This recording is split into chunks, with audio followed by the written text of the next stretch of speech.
بالله السميع العليم من الشيطان الرجيم وإذ قال إبراهيم رب اجعل هذا بلدا آمنا وارزق أهله من الثمرات سورة البقرہ آیت نمبر 126 وإذ قال اور جب کہا ابراہیم علیہ السلام نے رب اجعل اے میرے رب بنا دے ھذا بلدا آمنا اس جگہ کو امن والا شہر وارزق اہلہ من الثمرات اور رزق دے اس کے باشندوں کو من الثمرات میوجات میں سے من آمن منہم جو ایمان لائے ان میں سے باللہ اللہ پر والیوم الآخر اور روز آخرت پر قال اللہ تعالیٰ نے فرمایا ومن کفر اور جس نے کفر کیا فأمتعہ تو اس کو تھوڑا سا فائدہ دوں گا میں ثم اضطرہ پھر مجبور کروں گا اس کو الی عذاب النار جہنم کی آگ کی طرف یا عذاب آگ کی طرف وبئس المصیر اور بہت بری لوٹنے کی جگہ ہے یہ آگ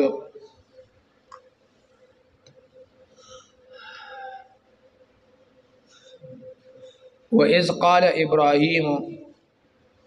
یہ بھی ماقبل پر عطف ہے ایک ہی واقعہ وہ ذکر ہو رہا ہے ابراہیم علیہ السلام کا وَإِذْ قَالَ إِبْرَاهِيمُ رب اصل میں یہ ربی ہے یا اضافت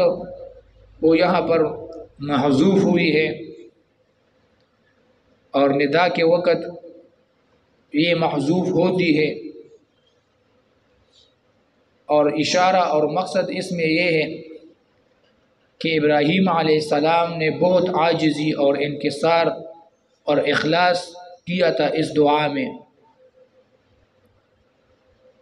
اس لیے یا کو حذف کیا گیا ہے رب اجعل ھذا میں اس کے مشار الیہ اس میں دو اقوال ہے کہ یا تو یہ اس مکان کو اشارہ ہے جہاں ابراہیم علیہ السلام نے اپنے اہل کو چھوڑا تھا تو اس مکان کو اشارہ ہے تو پھر یہ دعا ابراہیم علیہ السلام کی تعمیر کعبہ سے پہلے ہوگی یعنی کعبہ ابھی تعمیر نہیں ہوئی تھی صرف اس جگہ میں اپنے اہل کو چھوڑا تو ابراہیم علیہ السلام نے اس جگہ کو اس مکان کو اشارہ کیا کہ جس جگہ میں اپنے اہل کو چھوڑ کے آیا ہوں یا اللہ یا رب اس جگہ کو شہر بنا دے اور دوسرا قول یہ ہے کہ ھذا میں اشارہ یہ کعبہ بنانے کے بعد جہاں پر کعبہ تعمیر ہوئی اس مکان کو یہ اشارہ ہے کعبہ جب بن گئی اس کی تعمیر ہو گئی تو جس مکان پر کعبہ کو بنایا گیا اس مکان کو اشارہ ہے ھذا سے کہ اللہ یہ کعبہ میں نے جس جگہ تعمیر کی اس جگہ کو آپ شہر بنا دیں تو یہ دعا پھر کعبہ تعمیر ہونے کے بعد ہوگی تو ھذا کی مشار الیہ کے لحاظ سے یہ دو اقوال ہے یا دعا تو قبل التعمیر ہے اور یا دعا بعد التعمیر کعبہ ہے ھذا بلد اصل میں سید اور سردار کو کہتے ہیں جو قوم کا سردار ہوتا ہے لیڈر ہوتا ہے اس کو اصل میں بلد کہتے ہیں اور پھر شہر کے لیے یہ نام مختص ہوا ہے شہر کو بلد کہتے ہیں اس اعتبار سے کہ ایک شہر جو ہوتا ہے وہ بھی ارد گرد کے تمام علاقوں ان تمام علاقوں کی سربراہی کرتا ہے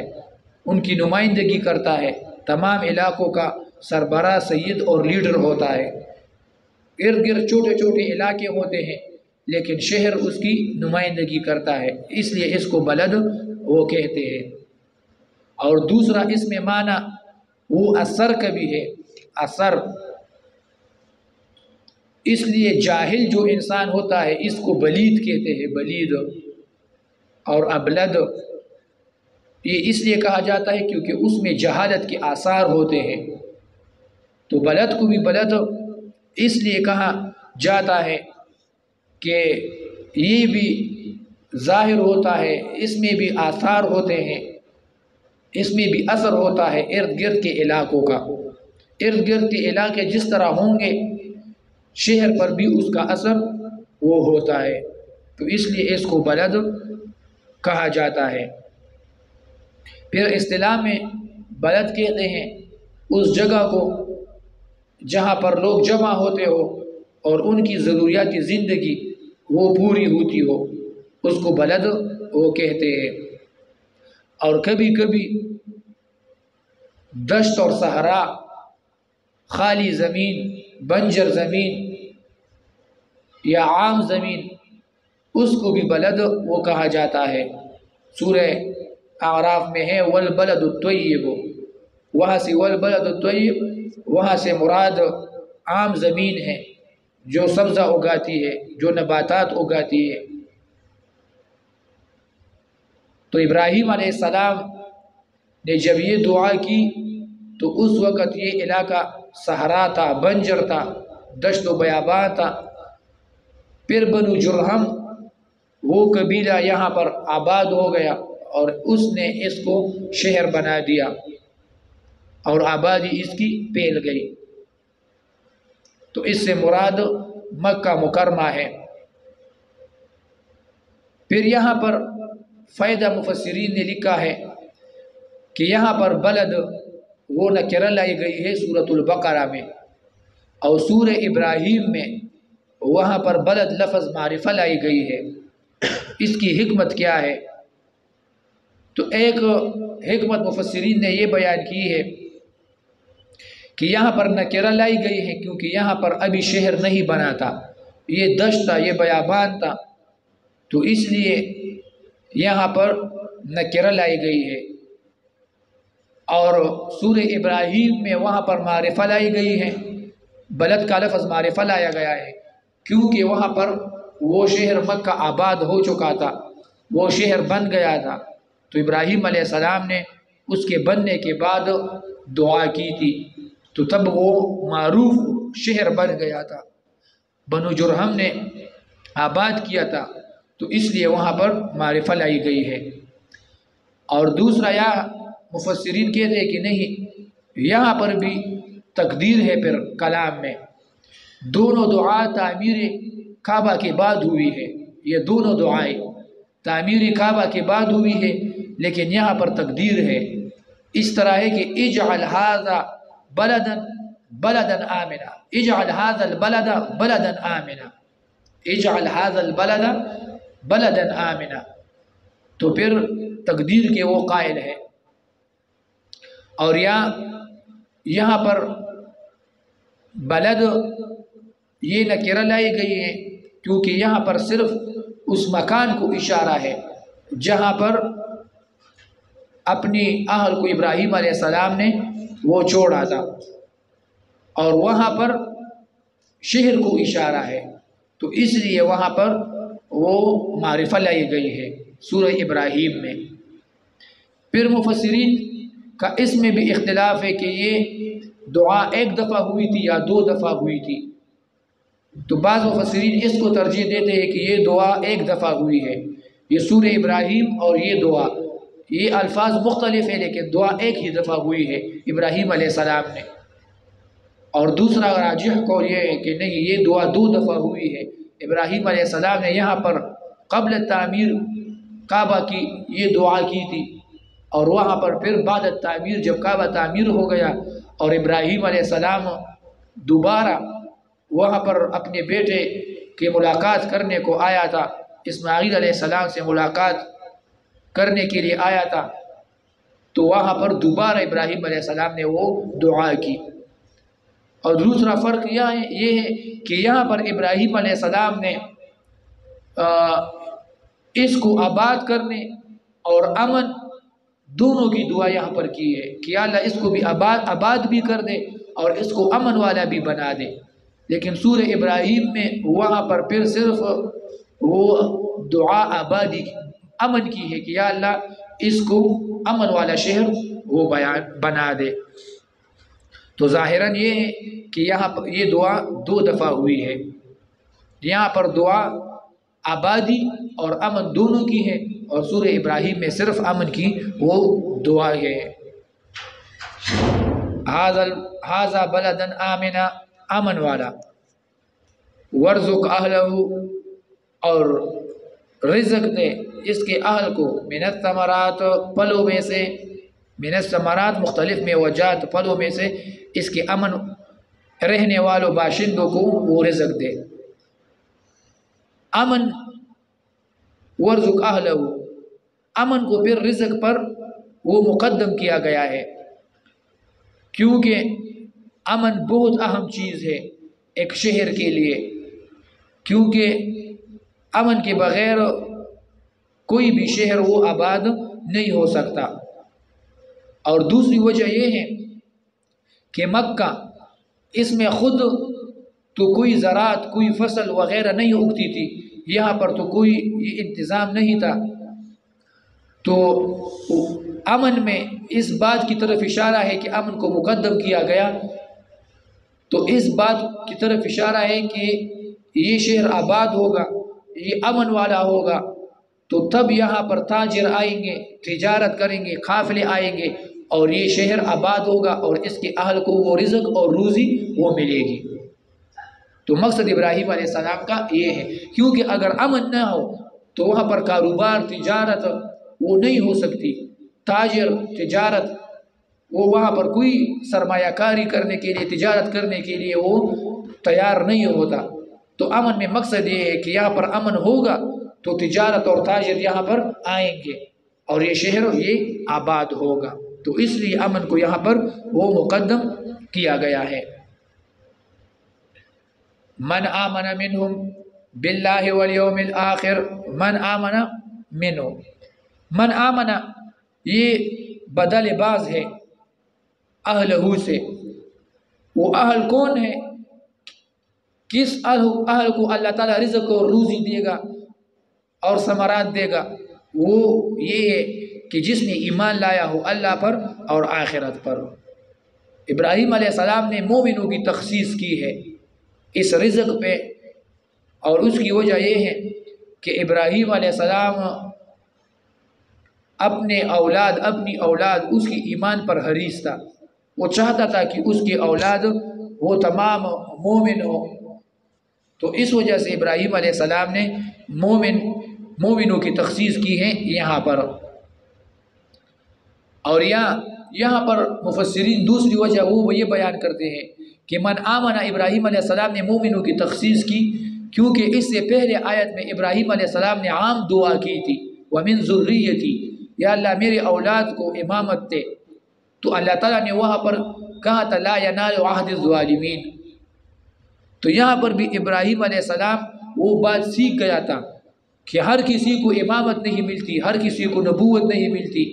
تو یہ بھی ہو سکتا ہے کہ ہر کسی کو رزق بھی نہ ملے، رزق بھی صرف مومنوں کو ملے. تو خود سے ہی ابراہیم علیہ السلام نے تخصیص کی، لیکن اللہ تعالیٰ نے کہا کہ نہیں، یہ رزق جو ہے میں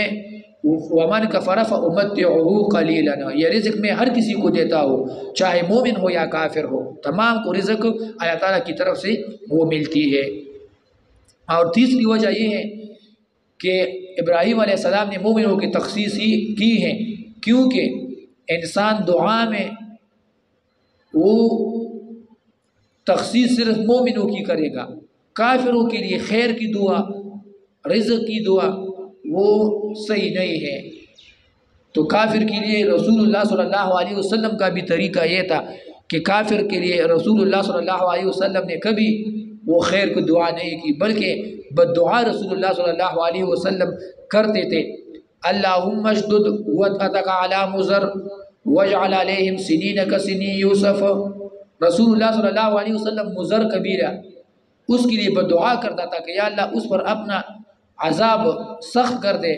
اس پر سختی اور تکالیف لائے، اور وجعل علیہم سنین کسنی یوسف، اور یا اللہ اس پر یوسف علیہ السلام کی قوم پر جس طرح قحط آئی تھی مصر میں، اس طرح قحط ان پر بھی وہ مسلط کر دے۔ تو ان کے لیے وسعت، فراخی، رزق، اس کی دعا کافروں کے لیے وہ نہیں کرنی چاہیے، بلکہ کافر کے لیے وہ دعا کرنی چاہیے۔ اس لیے رسول اللہ صلی اللہ علیہ وسلم سے قنوت نازلہ وہ نقل ہے کہ بعض اقوام پر رسول اللہ صلی اللہ علیہ وسلم ان کے لیے بدعائیں وہ کرتا تھا۔ تو یہاں پر ابراہیم علیہ السلام بھی کافر کے لیے وہ دعا نہیں مانگ رہا، صرف مومنوں کے لیے وہ وسعت اور رزق کی وہ دعا وہ مانگ رہا ہے۔ من آمن منہم باللہ والیوم الآخر، پھر ایمان باللہ اور ایمان بالآخرت ذکر کی،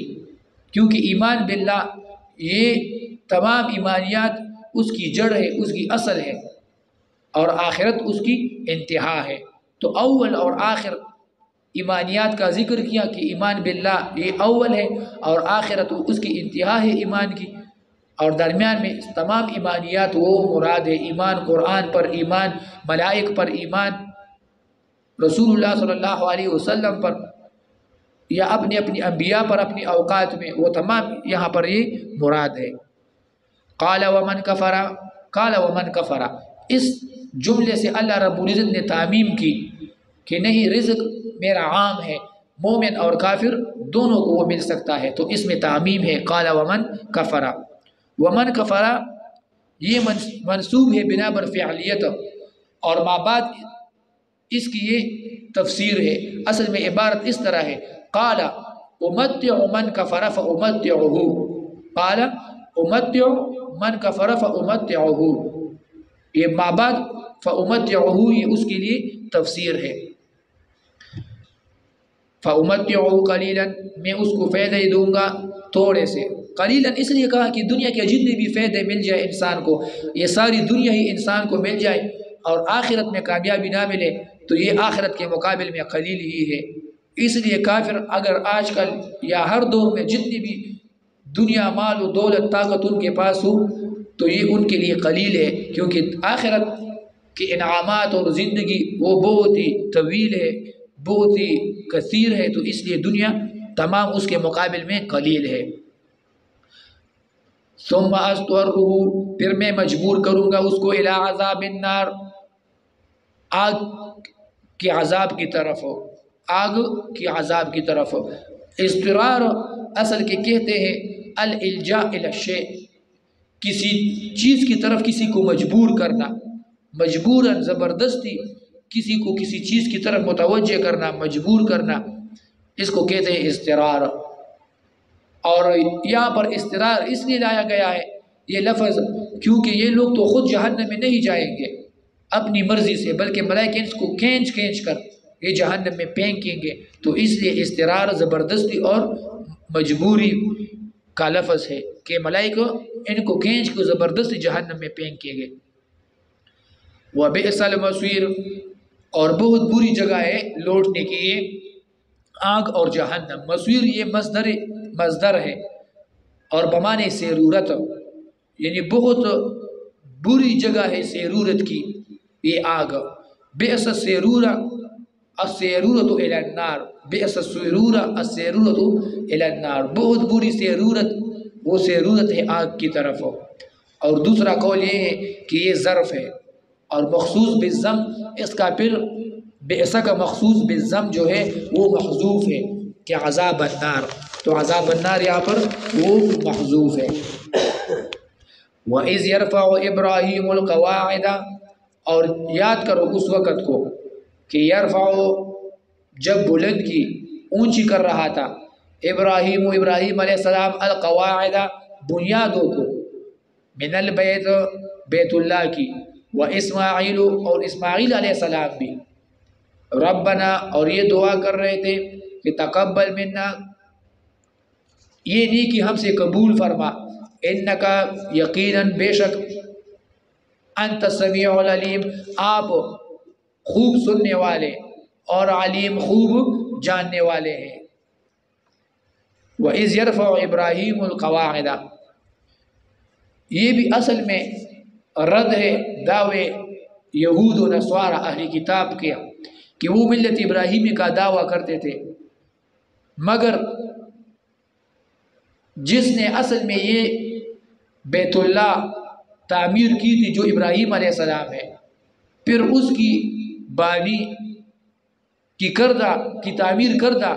اس آبادی کی وہ مخالفت کرتے تھے، اس کے خلاف تھے۔ ابراہیم علیہ السلام کو تو مانتے تھے، ملت ابراہیمی کا دعویٰ کرتے تھے، لیکن اس کی جو تعمیر ہے، جو کعبہ ہے، اس کی وہ خلاف تھے، آبادی کی کعبہ کی خلاف ورزی کرتے تھے، اس کو قبلہ نہیں مانتے تھے۔ تو یہ بھی ان پر رد ہے کہ یہ کعبہ تو اور یہ قبلہ تو ابراہیم علیہ السلام نے تعمیر کیا ہے، کیسے تو ملت ابراہیمی کا دعویٰ وہ کرتے ہو۔ وَإِذْ يَرْفَعُ، یہاں پر بھی اذکر وہ مقدر ہے کہ اذکر اِذْ يَرْفَعُ إِبْرَاهِيمُ الْقَوَاعِدَ، اِذ یہ ماضی لایا گیا ہے، یہ ماضی کے لیے استعمال ہوتا ہے، اور یرفعو یہ مضارع ہے، تو یہ دونوں کیوں جمع کی گئی ماضی اور مضارع کو؟ یہ اس لیے کہ اس سے استحضار صورت ماضیہ کا مقصود ہے کہ ابراہیم علیہ السلام کا وہ ماضی کا تصور اس کو ذہنوں میں مستحضر کرنا ہے، ایسا ہے کہ وہ اس ماضی کی تصویر اور وہ حالات انسان اپنے ذہن میں وہ حاضر کر دے، تو اس کو کہتے ہیں استحضار صورت ماضیہ کا، تو اس لیے یہاں پر مضارع لایا گیا ہے، اگرچہ اس کے ساتھ ماضی استعمال ہوتی ہے لیکن مضارع اس کی حکمت یہی ہے۔ وَإِذْ يَرْفَعُ إِبْرَاهِيمُ الْقَوَاعِدَ، یرفع یہ تو فعل ہے، رفع یرفع، قواعد یہ جمع قاعدۃ کی ہے جو بنیاد کو کہتے ہیں، اور اساس، اصل، بنیاد، اساس، اس کو کہتے ہیں قاعدۃ، اور قواعد پھر اس کی جمع ہے، اور اسماعی جو مشہور لغوی ہے اس کے مطابق یہ دیوار کو کہتے ہیں، قواعد دیواروں کو کہتے ہیں۔ یرفعو لفظ یہ دلیل ہے کہ کعبہ کی بنیادیں یہ پہلے سے موجود تھی، کعبہ کی بنیادیں وہ پہلے سے موجود تھی، صرف ابراہیم علیہ السلام نے اس کو بلند کیا، اس کی دیواروں کو بلند کیا، تو پھر اسماعی کا قول بھی صحیح ہے کہ وَإِذْ يَرْفَعُ إِبْرَاهِيمُ الْقَوَاعِدَ، جب ابراہیم علیہ السلام نے اس کی دیواروں کو بلند کیا، اس کی دیواروں کو بلند کیا، اور اگر قواعد اس کا ترجمہ اور معنی آپ بنیادوں پہ بنیاد پر لوگے تو پھر ترجمہ یہ ہوگا کہ ابراہیم علیہ السلام نے اس کی بنیادوں کو بلند کیا، یعنی بنیادیں پہلے سے موجود تھی، صرف اس کو بلند کر کے دیواریں کھڑی کر دی۔ اور پھر افضل قول یہ ہے کہ یہ کعبہ جو ہے یہ پہلے سے موجود تھا، اس کی تعمیر بہت پہلے ہو چکی تھی، اور مختلف تعمیرات اس کعبہ کی مختلف ادوار میں ہوئی ہے۔ افضل قول یہ ہے کہ خلقت کائنات، زمین اور آسمان کی پیدائش کے وقت ہی اللہ رب العزت نے کعبہ کی بنیادیں وہ اسی جگہ پر رکھ دی تھی، پھر ملائک نے اس کی تعمیر کی دوسری دفعہ، آدم علیہ السلام نے اس کی تعمیر کی، اور پھر ابراہیم علیہ السلام اس نے اس کی تعمیر کی۔ بعض مفسرین 10 تعمیرات اس کی نقل کرتے ہیں کہ 10 تعمیرات کعبہ کی یہ ہوئی ہے اب موجودہ حالت تک، یہ جو موجودہ شکل میں اور صورت میں بیت اللہ اور کعبہ جو جس طرح موجود ہے، تو اس کی تعمیر یہ 10 مختلف ادوار میں وہ ہوئی ہے، لیکن افضل قول یہی ہے کہ اللہ تعالیٰ نے اس کی بنیاد رکھی، پھر ملائک، پھر آدم علیہ السلام، پھر ابراہیم علیہ السلام، اور پھر اس کے بعد مختلف ادوار میں جب یہ گری تھی تو قریش نے بھی اس کو تعمیر کروایا تھا، اور دوسری ادوار میں اس کی تعمیر وہ ہوئی ہے۔ من البیت وَإِذْ يَرْفَعُ إِبْرَاهِيمُ الْقَوَاعِدَ من البیت، من البیت یہ متعلق ہے یرفعو سے، اور یا یہ حال ہے القواعد سے۔ ترجمہ اس طرح ہوگا کہ جب ابراہیم علیہ السلام اٹھا رہا تھا اس کی دیواروں اور یا اس کی بنیادوں کو اس حال میں یا ابراہیم علیہ السلام اٹھا رہا تھا اس حال میں کہ اس کے قواعد اور اس کی بنیادوں کو، تو حال کا معنی پھر آپ کرو گے اس حال میں کہ قواعد بیت اللہ کے تھے، یہ قواعد اور بنیادیں یہ بیت اللہ کی تھی۔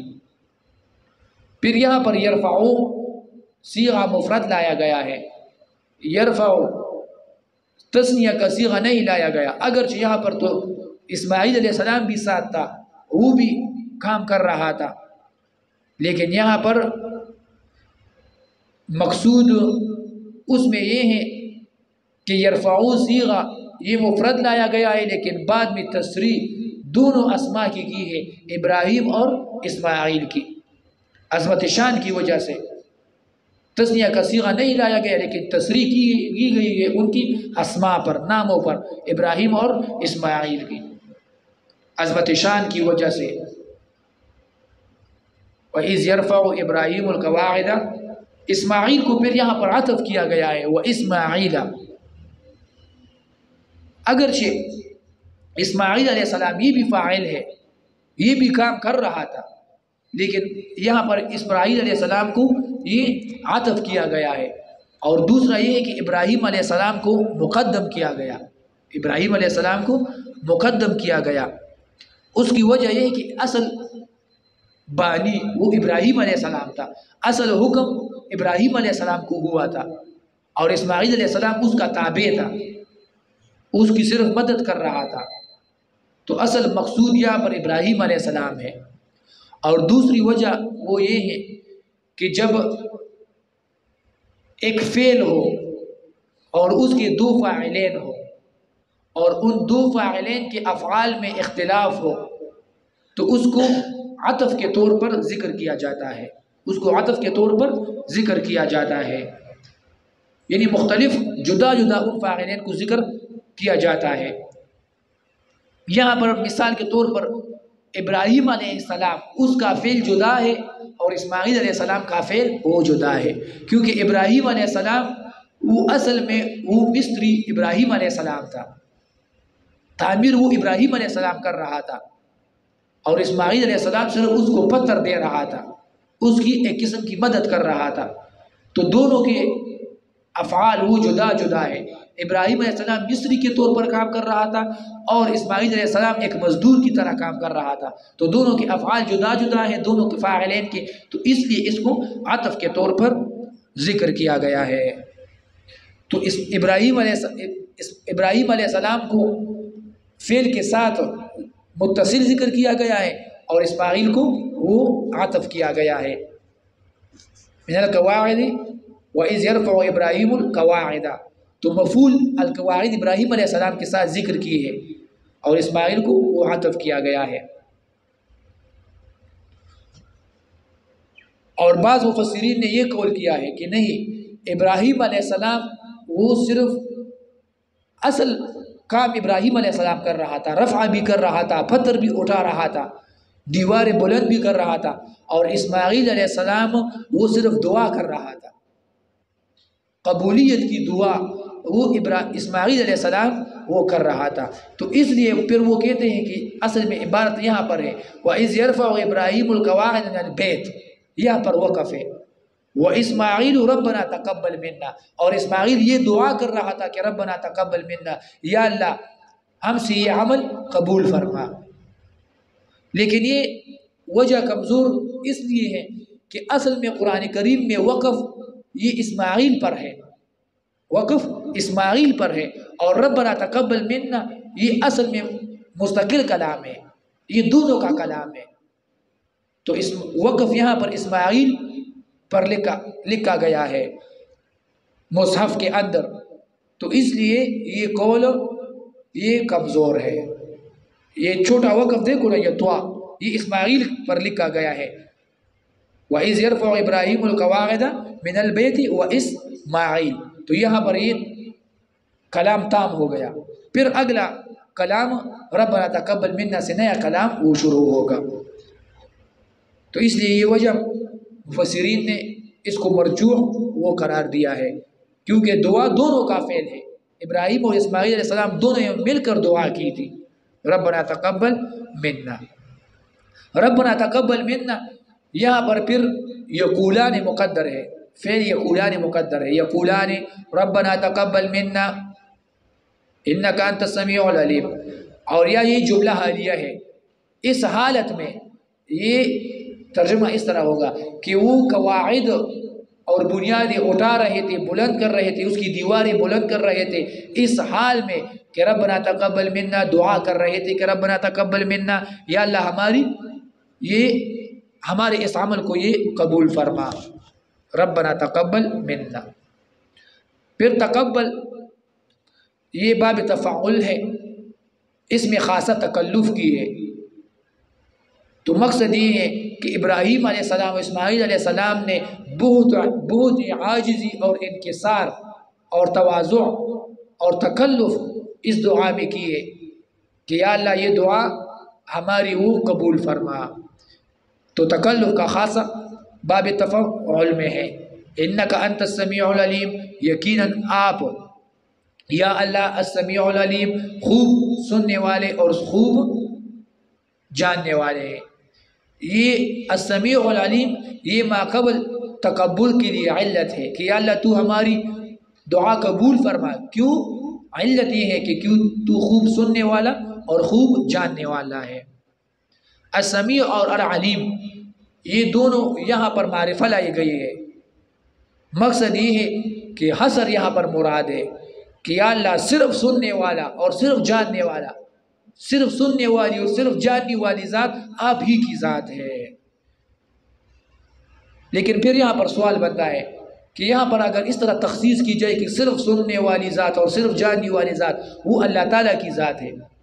تو مخلوق کے لیے بھی سمع اور علم وہ تو ثابت ہے، مخلوق بھی سنتے بھی ہے اور جانتے بھی ہیں، تو پھر یہاں پر تخصیص کیوں ہے؟ تو جواب یہ ہے کہ یہاں پر اصل میں پھر ابراہیم اور اسماعیل علیہ السلام کی اخلاص کی طرف اشارہ ہے کہ انہوں نے اتنا اخلاص کیا ہے اس دعا میں اور اس عمل میں کہ یا اللہ ہم یہ دعا صرف آپ کو سنانا چاہتے ہیں، مخلوق سے ہمارا کوئی واسطہ نہیں، مخلوق سے بالکل سماع انہوں نے نفی کی کہ صرف اللہ کو ہی ہم یہ دعا سنانا چاہتے ہیں، اور صرف یہ فعل ہم اللہ تعالیٰ کے لیے ہی کر رہے ہیں، مخلوق ہمارا یہ فعل دے کے یا نہ دے کے، ان کا علم ہمارے اس فعل پہ آئے یا نہ آئے کہ ہم نے کعبہ تعمیر کی یا نہیں کی، مخلوق سے ہمارا کوئی واسطہ نہیں، لیکن یا اللہ صرف تو جان لے، تو ہی اس کو دیکھ لے، یہی ہمارے لیے کافی ہے، تو اس لیے یہاں پر پھر تخصیص کی ہے۔ تو بہت اخلاص یہاں پر مقصود ہے اس تخصیص میں، اور ریاکاری سے وہ نفی ہے، اس لیے یہاں پر یہ تخصیص کی ہے۔ پھر یہاں پر السمیع اس کو مقدم کیا گیا ہے العلیم پر، تو اس کی وجہ یہ ہے سمیع العلیم، اس کی وجہ اصل میں یہ ہے کہ یہ دعا یہ سمع سے متعلق ہے، دعا سمع سے متعلق ہے، تو اس لیے سمیع کو مقدم کیا گیا، کیونکہ دعا انسان سنتا ہے، تو ابراہیم و اسماعیل علیہ السلام بھی دعا اللہ تعالیٰ کو وہ اپنی سنانا چاہتے ہیں، تو اس لیے السمیع صفت کو مقدم کیا گیا ہے، اور علیم اس کو مؤخر کیا گیا کیونکہ اللہ تعالیٰ کا علم پہلے ہی سے تھا، ان کی دعا پر اللہ تعالیٰ کا علم پہلے ہی سے تھا کہ یہ اس طرح کی دعا وہ کریں گے، تقدیر میں یہ لکھا تھا، اللہ تعالیٰ کو علم تھا، اللہ تعالیٰ کو علم تھی کہ یہ اسماعیل اور ابراہیم علیہ السلام اس طرح دعا وہ کریں گے، تو علیم کو اس لیے وہ مؤخر کیا گیا ہے۔ تو پھر ربنا تقبل منا یہ دلیل ہے اس بات کی کہ انبیاء یہ بھی اپنے اعمال کی قبولیت اس میں محتاج ہے، اللہ تعالیٰ کی رضا کے لیے، اللہ تعالیٰ کی قبولیت کے لیے، کہ انبیاء بھی وہ قبولیت کی دعا کرتے ہیں، اور ان کو بھی خوف ہوتا ہے اپنے اعمال اور دعائیں قبول نہ ہونے کا، کہ ایسا نہ ہو کہ اللہ تعالیٰ ہماری دعائیں اور اعمال وہ قبول نہ کر دے، تو اس لیے یہ دعا قبولیت کی ابراہیم اور اسماعیل علیہ السلام نے تعمیر کعبہ کے بعد وہ کی۔ صلی اللہ تعالیٰ خیر خلقہ۔